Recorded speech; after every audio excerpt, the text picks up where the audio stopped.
It's about time Vegeta was around for his own kid's birth.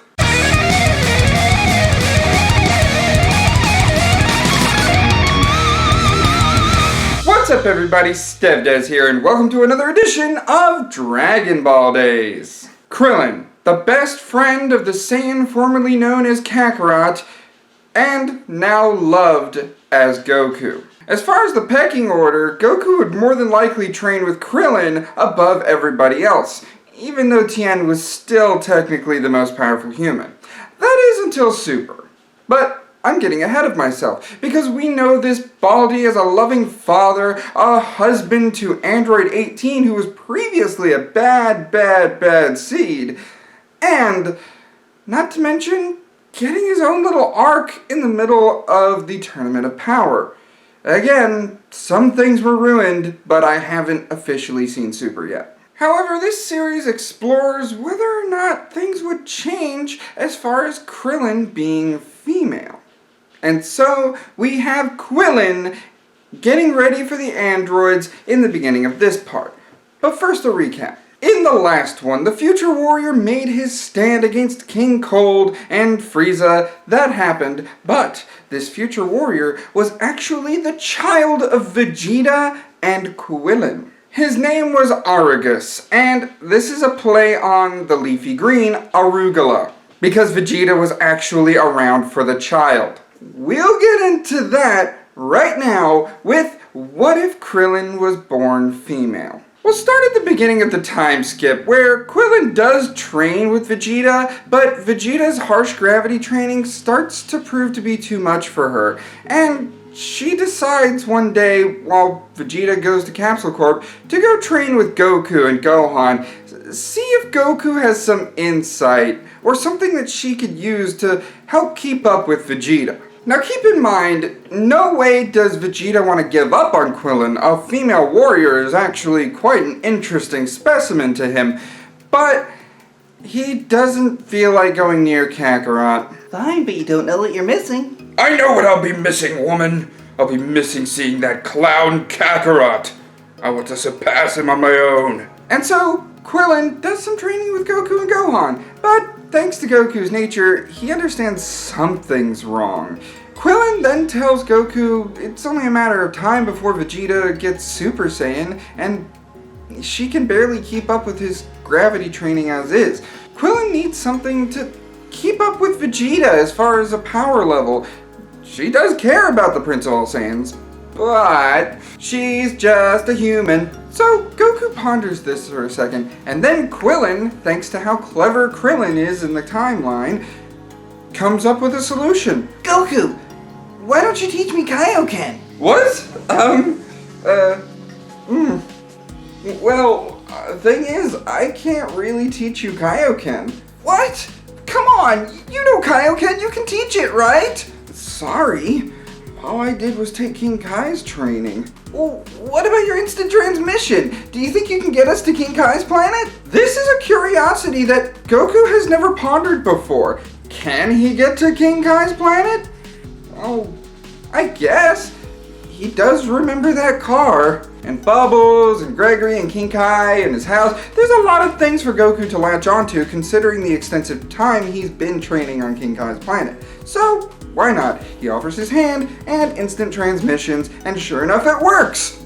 That's a surprise for him. Now he can train at King Kai's whenever he wants. And if I had to nitpick, come on, Super Saiyan Goku, you really didn't think that would work, did you? And so, Krillin meets King Kai. Ah! What are you doing here? What? You're not even dead yet!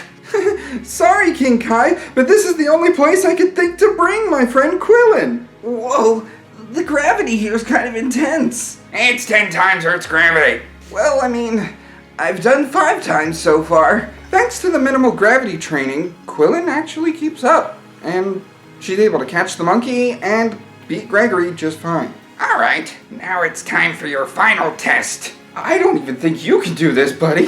What? What do I have to do? You have to make me laugh. Goku reassures her that Kuillin just needs to make up a corny joke. A corny enough joke will make King Kai laugh. Okay.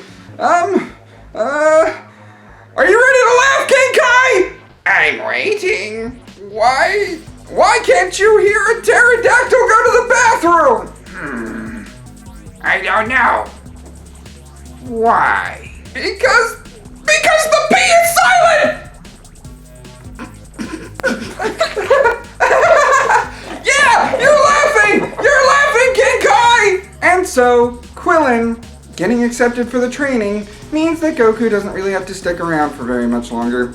He kinda wants to spend time with Gohan and Chi-Chi. However, upon getting to Earth, Goku sees Vegeta and Gohan's already beaten to a pulp. He wants to know where his woman is because the day is almost over and he's hungry. Goku informs Vegeta that she's on King Kai's planet. She wants to learn the Kaioken, and this does surprise Vegeta because he is familiar with the technique. Is that right? Why would you allow her to learn such a useless technique? I don't know, beat you with it, didn't I? You beat me with the Spirit Bomb, Kakarot! I kept up with your Kaio whatever. Yeah, well, you're still not a Super Saiyan. That's where Chi-Chi intervenes and calls the Saiyans in for something that they want. Food. However, Vegeta refuses to step foot in that house. But Goku offers that he'll sit outside with Vegeta, but Vegeta says no and takes off. He's still not exactly savvy with everyone. Vegeta just spends his time at Capsule Corp here, where Bulma and Yamcha are having a bit of a rocky relationship now. It's tough, but the second Vegeta is there for just food, Yamcha does feel offended that there's a guy here, and that brings out the bravado that she loves in Yamcha. After a few days, King Kai contacts Goku, and Kuillin is ready, having learned Kaioken and the Spirit Bomb. Thanks to her gravity training, she was able to get through Bubbles and Gregory far quicker, so those last few days, with the power increase thanks to Guru, means that she is capable of far more than Goku was when he first made it to King Kai's planet. And so training continues with Vegeta and Kuillin.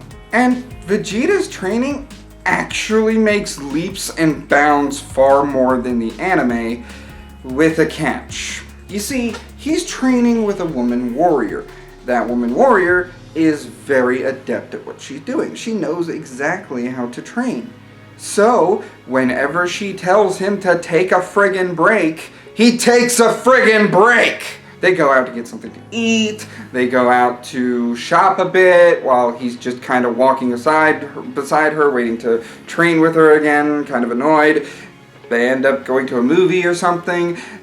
When they take these breaks, they shower up and they get to dating. However, this is where the story changes, and yes, I'm involving the Garlic Jr. saga. The main difference here is that Vegeta is fighting with the Z Warriors, not Kuillin. Kuillin gets affected by the red water mist. Kuillin isn't with Marin at the time, she's with Vegeta, and Vegeta locks himself in a gravity chamber whenever she's about done for the day, meaning the red water mist wouldn't affect her. So Vegeta would be surprised by the red water mist having affected her, he beats her down, wondering what's going on, and then he senses power levels going off. Thanks to Vegeta's involvement, the Spice Boys aren't that much of a trouble, and they don't buff up thanks to the Macchio Star, they're beaten outright. It's not until Garlic Jr. makes the scene that Vegeta begins to have a lot of trouble. With Vegeta there, it's not only Gohan's ki barrier, but they have an extra set of hands on hand.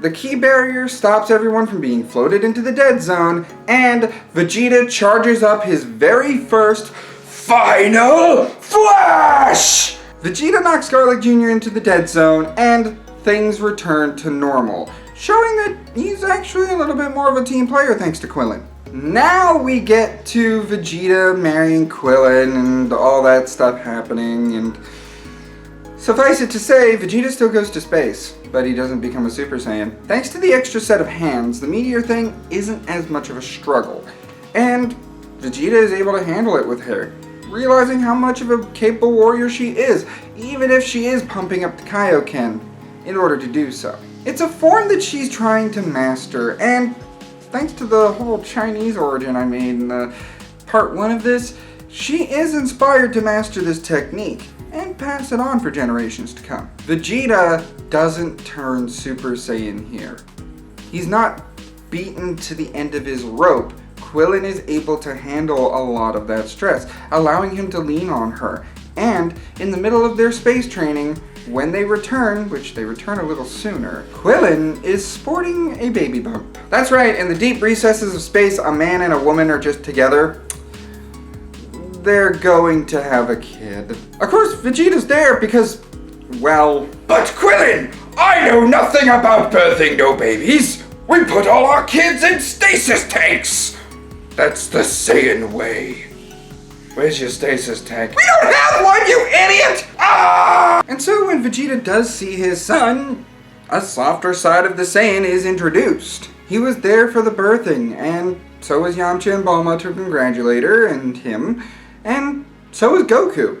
You know, welcoming another Saiyan into the life. Krillin wants to name the Saiyan something Earthling, but thanks to Vegeta's, proud persona and being sort of the alpha of the relationship, you could say, he demands a traditional Saiyan name, which Krillin has no problem with. His name will be Vegeta. You're not naming our kid after you. What do you propose then? A better Saiyan name. Well, how about Argus?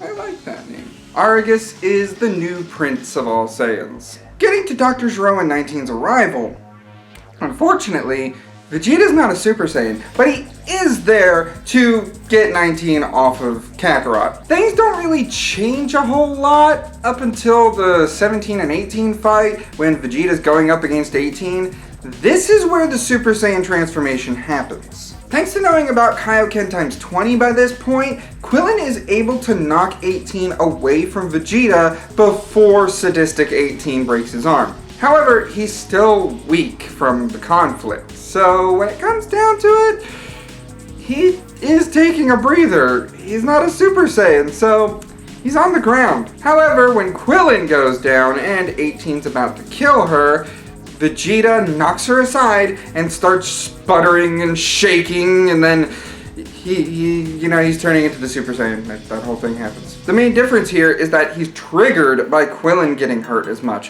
which shows a softer side of Vegeta than the side we always have seen around the Android Saga. Future Argus is there too, but even with a new Super Saiyan and him, I'm afraid that's not gonna work out. 17 and 18, along with 16, still get away, and those shenanigans still happen. The main difference here is that Kuillin is already a Capsule Corp, while Vegeta is yelling his head off. However, Kuillin is at Capsule Corp, meaning Kuillin gets the detonator, and Kuillin doesn't have any emotional ties with 18. She actually debates it. She loves Vegeta, and wants Vegeta to have his fight. However, even though it hurts their relationship a bit, at the time of Vegeta fighting Semi-Perfect Cell, Kuillin kills 18. Well, it looks like you're out of options. Wait, Vegeta. Him, yes. Order him to give me his time machine. I'll go back in time. Yes, I'll be able to get another android. What do you say? I say that you've already ran my patience thin enough. Boy, if you want to kill him, now's your chance, but don't take too long. He's mine otherwise. Argus doesn't hesitate, and he goes in and starts beating on Cell. But Cell doesn't really...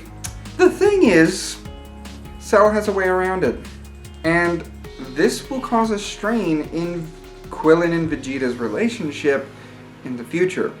Because Cell absorbs Argus. With future Argus's power, he should be able to attain a form perfect enough. This causes Vegeta to rage, but Perfect Cell is still here. And so, that's where this part ends, with Perfect Cell happening and things going just about normally. So what do you all think? Do you think Kuillin and Vegeta will be okay after this? Or do you think their relationship isn't gonna last? What about future Argus? Go ahead and Leave your comment below. for more what-ifs in the realm of video gaming and Dragon Ball alike, such as if Vegeta's evil side was in charge. Go ahead and hit that subscribe button. Like the video if you enjoyed it, and as always, I'll see you in the next one. Ciao. But Vegeta, I